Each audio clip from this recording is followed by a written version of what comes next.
સગર બાબત મારી પાસે આ જે પણ બનાવ દીકરી છે એની મિત્ર સાથે આવેલી હતી અને પોલીસને આવીને જાણ કરતા કે મારી સાથે કૃત્ય કરવામાં આવ્યું છે એ બાબતે અમને ઘટનાની તાસીર હતા. અમે લોકોએ સામેવાળા એના મધર ફાધર અને જે આરોપી છે એની પૂછપરછ કરતા અને ખરાઈ કરતા આ ઘટના ધ્યાને આવતા અમે ગુનો દાખલ કર્યો છે.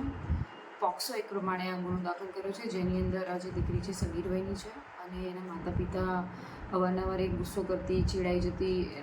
તેમના માતા પિતાને લાગ્યું કે કોઈ પૂજારી દ્વારા પૂજા વિધિ કરાવડાય તો મારી દીકરી પૂજા વિધિ પછી આનો ગુસ્સો શાંત થઈ જશે અને શાંત સ્વભાવની અને એના જે નાના મોટા એના સ્વભાવમાં બધા પ્રોબ્લેમ છે એ સારા થઈ જશે.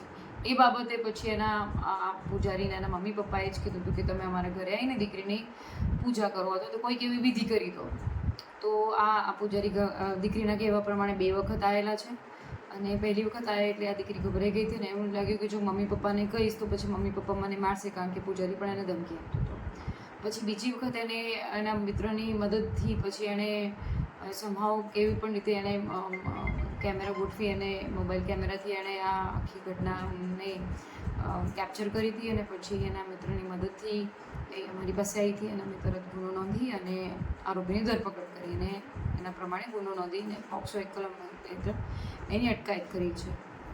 મેડમ, શું કહો છો આ દીકરીની હિંમત? કારણ કે જે રીતે એને ખુલ્લીને આવી બહાર આવી, વિડીયો પણ ઉતારી લીધો, અન્ય દીકરીઓને શું સલાહ છે?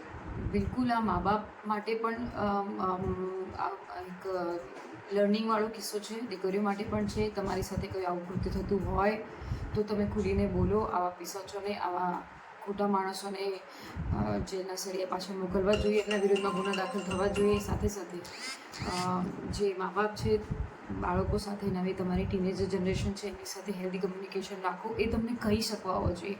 આ બાબતમાં એમના માતા પિતાને પણ આપણે કહેવું જોઈએ કે એના બીજા મિત્રોની મદદથી પણ જ્યારે મા બાપ જો બાળકોને સાંભળતા હોય તો આવી ઘટનાઓ ના બને, અથવા તો બને તો બી એ પહેલી વખત જ્યારે પૂજારી આવ્યા ત્યારે વખત એના મા બાપને પણ એને કહેવા સંકોચ થતો હતો એટલે એના મિત્રોની મદદ લીધી. તો આ પણ એક ઘટના ચોંકાવનારી છે.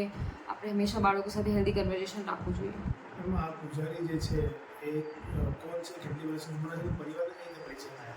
લગભગ આ નાનકડું કોઈ મંદિર છે એવું અમારા ધ્યાને છે અને આ પરિવારના જે એના દીકરીના પિતા છે એમને ઓળખતા હતા દૂરથી, એટલે બહુ નજીકથી નહોતા ઓળખતા પણ વાયા ઓળખતા હતા. તો એમને લાગ્યું કે ઘણા બધા લોકોના કામ થયા છે તો અમારી દીકરીનો સ્વભાવને પણ શાંત કરી દેશે અને એમનામાં દીકરીમાં જેટલી બધી ખામીઓ છે એ બધી સારી થઈ જશે. એ બહાને એમને ઘરે બોલાવતા હતા અને ઘરે બોલાવ્યા પછી અલગ રૂમમાં લઈ જતા હતા. એટલે પછી આ દીકરીનો વિરોધ કર્યો અને બીજી વખત મેં એને પુરાવા એકત્રિત કરેલા.